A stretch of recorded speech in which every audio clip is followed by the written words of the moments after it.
are and again, we're not talking, Gardner's different because we don't have convention space in Gardner. We don't have business customers coming in to use our hotel space in Gardner. But most cities that have a transient guest tax have business customers, and those business customers are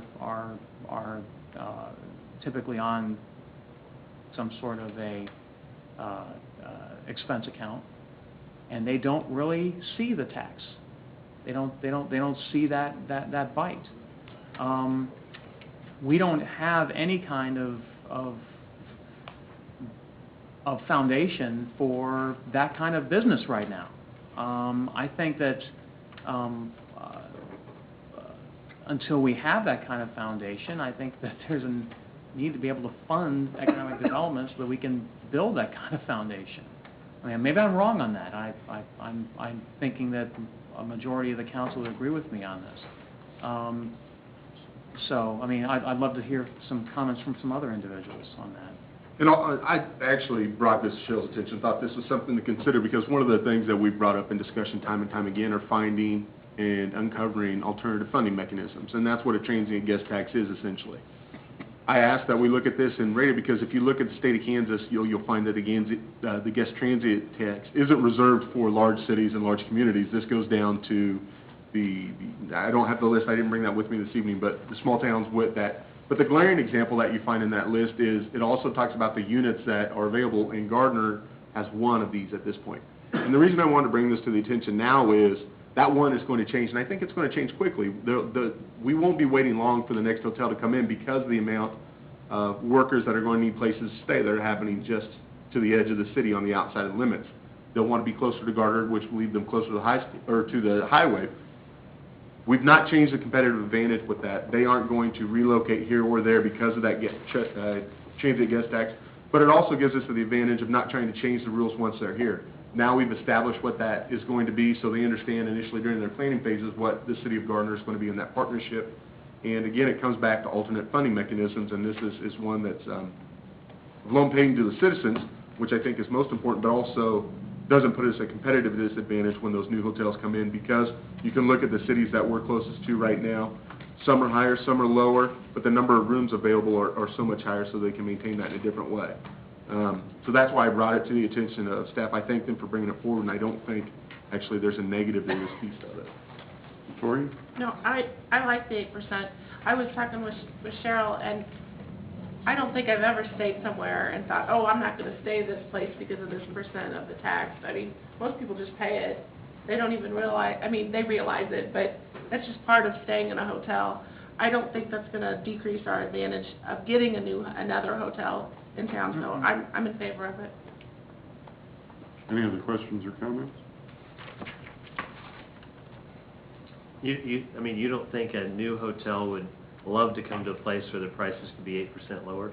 No, I think what they'll look at and they'll realize that the rates in Gardner are already lower than what they are in Olathe and Overland Park, because their cost of the pieces will be lower, so they'll just see that as one piece of the puzzle. Because I would say, Larry, if that's the case, then why aren't we seeing hotels going to Spring Hill? I mean, they're the lowest, so if that theory is the case, why? Well, I mean, I guess I look at it from an economic perspective that lower price always increases sales. I mean, there's very few things that are inelastic in a pricing model. I mean, you lower the price, you're going to sell more generally. But what they'll be compared to from the consumer standpoint is if you shop, you look for a hotel in Olathe. If you need to stay in Olathe, they all have the same 6% rate. So when we have multiple hotels and they're looking where to stay in Gardner, they'll still search for the competitive rate within Gardner, and they'll all have the same 6%. So then it just comes down, or the 8% after we pass tonight, if that's so. But so the competitive advantage between hotels won't change. It's just the dynamic of the city itself. Any other questions or comments? I'd entertain a motion. I move we pass ordinance number 2436, I apologize, levying the transient guest tax of 8% and repealing ordinance number 2050 in its entirety. Second. Motion, Freeman, second Harrison, that we pass ordinance number 2436, levying a transient guest tax of 8% and repealing ordinance number 2050 in its entirety. Shute, Yes. Roberts, Yes.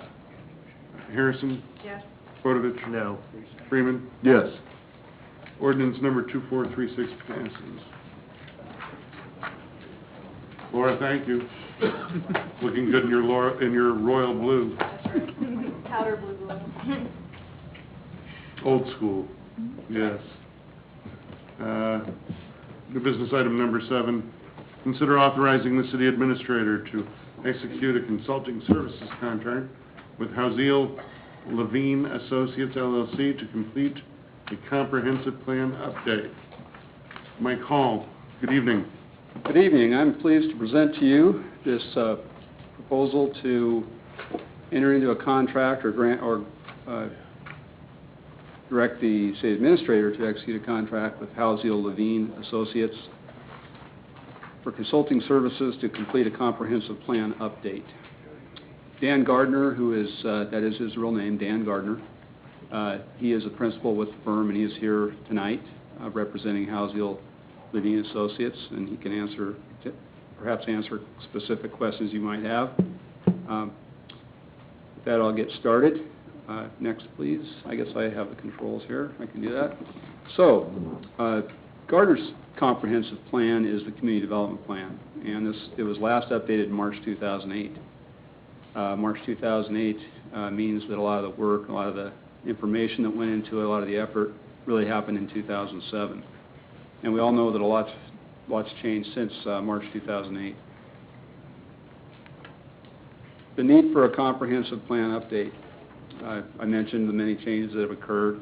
The housing bubble burst in 08 and 09, and a lot of Gardner's growth was based on that bubble. Also, a little project to our southwest has picked up a lot of steam, and that certainly has a potentially large impact, large effect on land use in the marketplace and the character of the community. Also, another need for a comprehensive plan update. There's a legal basis for having a comprehensive plan. It's difficult legally, it's challenging legally to have development regulations and policies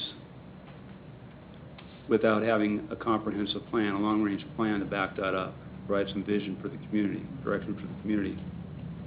On a practical basis, comprehensive plan is a guide for making decisions about land use, investments in infrastructure, and other services and other decisions. And a comprehensive plan, and the process of developing a comprehensive plan, is an effective means for engaging stakeholders and developing consensus about issues. A real community consensus. A comprehensive plan, if done correctly, is a common vision for the city. It can be a common vision for the city of Gardner. Just as a very real example, comprehensive plans that relates to zoning decisions. A lot of decisions by law and codified within our zoning code require consideration of the comprehensive plan, or in our case, the community development plan. This is an example of the criteria used to make decisions about zone changes, conditional use permits, special use permits, and those types of things. The first of the criteria that's to be considered in those decisions is the finding of whether the decision is in conformance with the community development plan and other adopted planning policies. This is the future land use map of the community development plan that's currently in place. This represents our current policy regarding land use. If you look at this map, a lot of the area southeast of I-35 is designated to be business office. There's some retail around the 175th Street and I-35 interchange.